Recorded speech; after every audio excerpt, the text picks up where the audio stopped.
News for nation पर आपका स्वागत है और मैं हूं आपके साथ प्रार्थना। न्यूज फॉर नेशन पेश करता है दिन भर की 10 खबरें फटाफट अंदाज में। चलिए एक नजर डालते हैं इन खबरों की ओर। बिहार में सरकारी शिक्षा व्यवस्था को आधुनिक और गुणवत्तापूर्ण बनाने की दिशा में आज बड़ा कदम उठाया गया।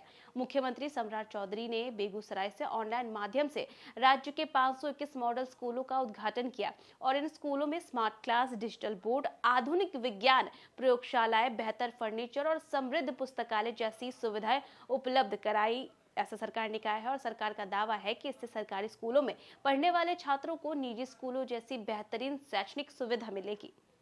तेजस्वी यादव पर मंत्री का तंज। जी हां, जहां एक तरफ बिहार में बांकीपुर के चुनाव है तो वहीं दूसरी ओर तंज देने का जो सिलसिला है वो भी लगातार जारी है। बिहार के पंचायती राज मंत्री दीपक प्रकाश ने आरजेडी नेता तेजस्वी यादव पर तीखा हमला बोला। उन्होंने कहा है कि तेजस्वी यादव की राजनीति अब पूरी तरीके से भगवान भरोसे चल रही है। मंत्री ने स्पष्ट ये टिप्पणी करते हुए तेजस्वी यादव पे कहा है कि वो तो विदेशी दौरे पर है और बिहार से दूरी को लेकर के उन्होंने कहा है कि जनता सब देख रही है।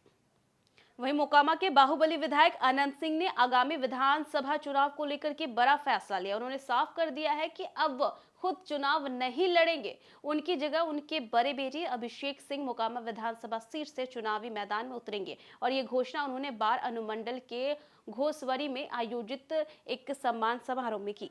पटना के चर्चित बंटी यादव हत्याकांड को लेकर के सियासत और भी ज्यादा तेज हो गई है। भोजपुरी अभिनेता और राजद नेता खेसारी लाल यादव पीड़ित परिवार से मिलने उनके घर पहुंचे। उन्होंने परिजनों को सांत्वना दी और दोषियों को कड़ी से कड़ी सजा देने की मांग की है। इतना ही नहीं, आपको बताया तो बिहार में शराबबंदी कानून के प्रभावी को लेकर के भी उन्होंने सरकार को कहा है कि सरकार को इस पर जरूर ध्यान देना चाहिए। बांकीपुर विधानसभा उपचुनाव के बीच भोजपुरी स्टार खेसारी लाल यादव का बयान चर्चा का विषय बन गया है। पटना एयरपोर्ट पर मीडिया से बातचीत में उन्होंने प्रशांत किशोर की तारीफ की। हालांकि उन्होंने ये भी स्पष्ट किया है कि वह किसी भी राजनीतिक दल का समर्थन नहीं कर रहे हैं और उनका बयान व्यक्तिगत विचार है। मुख्यमंत्री सम्राट चौधरी ने छात्रों के लिए डिजिटल शिक्षा को लेकर के बड़ा ऐलान किया है। सरकार फिलो ऐप के माध्यम से छात्रों को निःशुल्क लाइव क्लास उपलब्ध कराएगी। मुख्यमंत्री ने कहा है कि यदि किसी छात्र को रात के 12 बजे भी पढ़ाई करनी है किसी भी विषय की और समझना है अच्छे से पढ़ाई को, तो वो इस ऐप के माध्यम से तुरंत लाइव टीचरों की मदद से पढ़ाई कर सकता है। बांकीपुर विधानसभा उपचुनाव को लेकर के मंत्री अशोक चौधरी ने एनडीए उम्मीदवार नीरज कुमार सिन्हा की बड़ी जीत का दावा किया है। उन्होंने कहा है कि बांकीपुर में कोई मुकाबला नहीं है और भाजपा उम्मीदवार पूर्व विधायक एवं राज्यसभा सांसद नितिन नवीन की पिछली जीत से भी अधिक मतों के अंतर से वो चुनाव जीतेंगे। पटना नालंदा और आर्थिक अपराध इकाई में दर्ज कई मामलों के आरोपी और बिहार के कुख्यात अपराधी में शामिल संतोष उर्फ संतोष डॉन को पुलिस ने गिरफ्तार कर लिया। आपको बताया तो एसटीएफ और एसओजी की मदद से उसे गिरफ्तार कर लिया गया।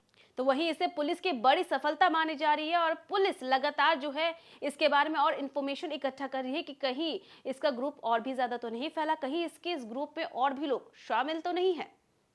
सीतामढ़ी जिले के खड़का घाट पर बागमती नदी पार करने के दौरान बड़ा हादसा होते होते टल गया। क्षमता से ज्यादा अधिक करीबन 35 से 40 यात्रियों को लेकर के जा रही नाव बीच धारा में असंतुलित होकर के पलट गई।